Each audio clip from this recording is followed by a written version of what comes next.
Merci les amis de Poto na Poto, donc fidèle ndena lobara toujours biso ya ratarate ya biso ezala vraiment info na kata source, donc fidèle nanga ndé to lobara toujours Paris, Bruxelles, États-Unis, partout dans le monde ndenge ezala kaka o ezali Poto na Poto de www.potonapoto.com. il y a la mine dont vous musakol nankolo pembe na mona pena mère Flossi belle beauté image Dieu merci beauté fait les images gonfait les sages alpha, donc na pesino bambote awa tozali bino boyebi si malanga zoloba ebele déjà parce que naza vraiment na kati ya la zamba esika wenge musique à maison mère et sala mamunango elambela rabino et préparer rabino ba faire, donc awa vraiment na yambela bino votre artiste préféré, donc waza succès mikolo azana ba talent na ebele ndezala toujours ba rondima bandima pe ba boya ba boy micro o za ba vérité to bisa ba vérité awa naza bona Arkeli qui est notre invité de ce jour. Alors ça déjà na biso ba lobi mo mbalo na botangol artiste Wabitaille commercial, les obètes, ça va tout mabakou, va tout ça comprendre tes anini. Ah, Kelly, bonjour. Ouais, bonjour, bonsoir, on a tout Hollande, on a Paris, Europe, Amérique, États-Unis, et puis Belgique, France, Hollande. Nous avons fait un titika yembe à faire des millions. Prêtre wana mystique na Hollande faut boire titika yembe à faire des millions, et puis na fait tout seul utangazio immigration Canada masana Jibol Mbala na kitina zomona masana ba Mede Mackenzie ba Janely Mackenzie nazomona le fils sage Moulele, le fils sage mon pote Richikanga styliste na kata Lyon. Wana bazaba masa ba vansa base na nenga Paris, et puis na bossa nité ba venanga ba Steve Mayamba, Steve Mayamba, et puis na bossa nité Francis Mondabi très fort quoi. Merci à Kelly, dans mon sous Titika Yembe, vraiment que je salue. En passant vraiment la rate à www.potonapoto, ça site nabino ma casse na ba succès dans maramnango, donc vraiment dans l'obaki toi aux informations la rate à source. Arkeli oui. Mais balobi depuis ba Arkeli ba ye maison mère ekoti moboulou, maison mère ekoti boulou ye que maison mère on dirait que panza maison mais to comprendre te yango to ye sans polémique. Arkeli depuis boye maison mère biso to ye ba kiwana boye na un plus oui to ndimi, mais bino boye na division boye na tibamo coterie moko boye na ba vitesse ba pesi bino banzembo boye na ba vitesse ba to romo longwa en fait boye na kisi na bino to boye na musala na bino bo justifier nanu eloko parce que ba fan na maison va comprendre te boye mba mona ba vitesse ebele nayebi ke makambo Rita Kimanga ayebi yango Rita Kimanga l'amour na Rita Kimanga nayebi ko sola kitoko na beti na bosanité beti na kata Lyon na bosanité quoi, et puis moni makambo ndenge ezozala boye moni makambo oyo ndenge eza boye eza makambo boulot quoi, c'est-à-dire bis ngala ya wenge pona apporter un plus na ngai na laksa talent na ngai na laksa boulot na ngai ngata na ya wenge na yate pona coterie na longola batu mususu, c'est pas ça quoi. Ngala osala boulot na ngai lelo na yembe modinda batutu baza d'accord Poto Belgique Paris batutu États-Unis Amérique partout Hollande Suisse Asie mobimba tout baza d'accord na chananga. Merci beaucoup na ba fan o balinga. Ah Kelly pardon, tu as dit que chana déjà c'est bon, mais depuis oye dit que chana yo et beti na premier disque, mais ba chan ya batu mususu, donc on cité na poto to ba vérité bozui chan ya artiste le rôle héritier ou azali ayant droit mutakala na rata orchestre bozui boche na deuxième CD bozui nzemo mususu boche na troisième CD, mais bino bozui banzemo na bino ba na ba premier CD et ça ba moto to nini to confiance. Bon, voilà, question à répondre, c'est-à-dire, question à faut na ADT en Kimpoui, ou na administration. Pour nous, na sala ba CDT. Nous avons pouvoir te yapona. Nzembo fait dans la première CD. Mais sauf que la génération ingeta, c'est-à-dire biso de la génération Sika. Toyena moi apport moi na ndenge na biso grâce à Igo le roi de la forêt phénomène babi les grands formateurs assis la raté.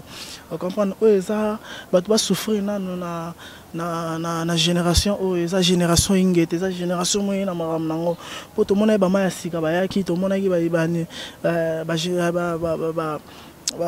ba kiritu et ya na mouvement ba ventu ba mpepeto ya les hommes pepe na biso génération ingeta, donc rien à commenter, rien à dire quoi. Et ça génération ingeta, vous comprenez que ça génération ingeta, c'est ça quoi la réponse. Donc yango olinga panzana orchestre ya faire là au banda na muta yambo ya longwa après motete au longwa tant oye siko okuta siko batu déjà bazala bango déjà bien l'orchestre na bango ba héritier watana bazala kimia mais tant boye on dirait boye ba mona mopepe ya ko panza lelo héritier azate te azali bo lo baka boye il y a les 17 les 18 les 19 au moment à Gogan au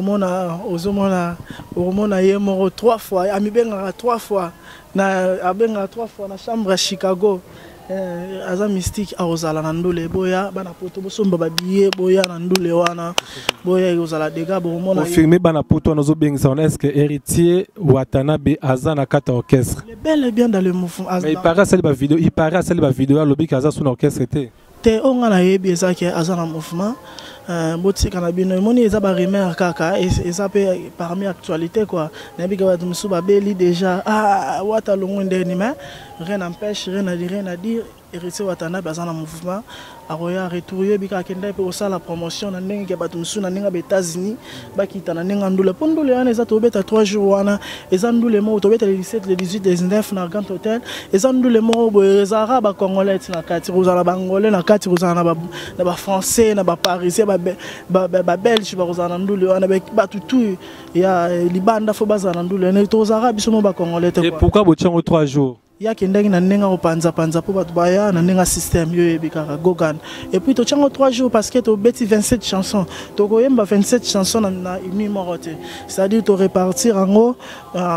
eza 3 CD quoi au 2 à 3 CD to beta 3 CD le vendredi to beta première CD samedi deuxième CD dimanche troisième CD puis ba so eza banze mo super beta pe tous les 3 jours wana ezota la selon demande na bika trop sur mudinda ezanzemo robeta tous les on est dans le bâtiment, il y a un moment où obligé de faire un 3 jours.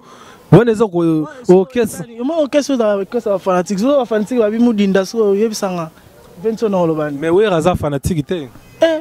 Qu'est-ce que va dire genre bana? Bien sûr le mot de la fin c'est-à-dire pour lilobasuka signature asuka.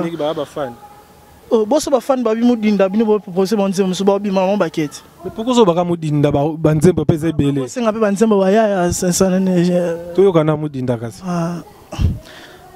Si manaya na bali milalo kangamo ibi associé singi ngai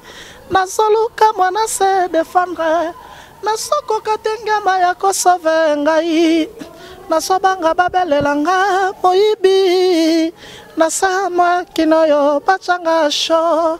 susia sa me fait pas me kakate nzoto ya moto na shakambi na ngai mo bashokalaka sadie Mamadou Arisho ya bibi chamala na ngai comportement chike bazola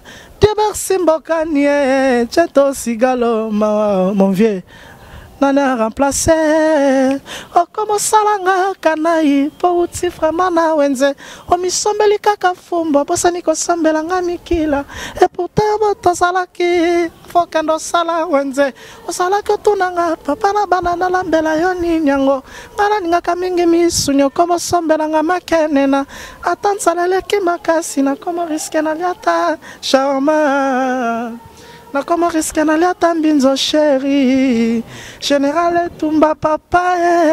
Nzoto nangese bendete Kasi eza mosunyo Pourquoi lelo komisi yango joué na yo chéri Moto teka ki éponge Ya biso na bombaki Pourquoi lelo ngai na yo Puisque nuit de noces Mama oh sakana nanga wana vanda na luketo ya ndule na vanda bena luketo le 17 le 18 le 19 3 jours wana ba savourer nzima na mamu dinda quoi. Vraiment Moudinda pour faire plaisir vraiment na vie nanga pena Jibe Kumaluta balobi le pétrolier de Dallas Mukonzia Jordan. C'est mon vieux Jibe Kumaluta le patron. Voilà. Mokonza Jordan. Mokonza Jordan. Nabi ke ba Jordan eza na mai ozoya pendant le 17 na nenga vitesse. Venanga Jibe Kumaluta et puis ba tout quoi. Vraiment, na moni sou Ambara Kouziama balobi meilleur coiffeur de Paris, Géraldine Suika autrement dit Riri, balobi Yoza Bombe Hiroshima, na moni sou Sarah Shikita balobi vitamine d'amour la choco na kati ya Chicago na pesi bambote belé, Mireille Kabedi Sala na Paris, na moni li sou vraiment Carotte Yangangu na Hollande, vraiment balobi yo pena mama respect na pesi bambote belé et puis nazo mona sou Rite Katondi Lubanza dio Muninga ya Irene Makese na Paris wana pena bien balé vraiment donc ya bine ratarate balobi Rachel Panda balobi Cour suprême na kati ya Hollande wana na kati ya Lausanne on a vraiment José de Londres Sida Anseluzolo ya bino vraiment ils ont raté vraiment au palais vraiment lumière ils ont ça biso défaut te écouter vraiment en pleine préparation to bito zaka moi élément o mais to kozane bena rendez-vous pena na palais to vandi pena poser to beti pena parcours ya artiste donc il y a vraiment lumière et ça biso moi jar donc plaisir et vraiment 25 42 à la rang ba staff tout ya ndenge ya Paris na ndenge ya partout na ndenge ya monde na ndenge ya partout quoi na pesi mbote na vena ngai tout seul utangazo immigration na Canada Djibol Mbala mon vieux Djibol Mbala mon ami dirais-je Djibol Mbala mon ami et puis na bosanité venanga nonon kouri masolo dans nasaka petit na yo na kati London wana nonon kouri masolo Titika Yembe à faire des millions Titika Yembe très fort à faire des millions na boki pe Doris Kayembe na bosanité Diesel à London na bosanité bamasa nanga tu balinganga ming mon vieux Paul Katalai Sheraton et puis na bosanité Steve Mayamba Stemai Francis Mondabi na kati ya Paris na bosanité bamasa nanga tu ba balinganga trop ba Mede Mackenzie Janely Mackenzie batutu quoi Janice Cramwell le fils sage Moulele Richie Kanga styliste na Lyon mon ami quoi babote trop quoi batutu balinganga ngai na bino mingi venanga tonto Tsamuna petit na oyo quoi. La masse Eric de la Forêt, na Canada. Donc plaisir à trop.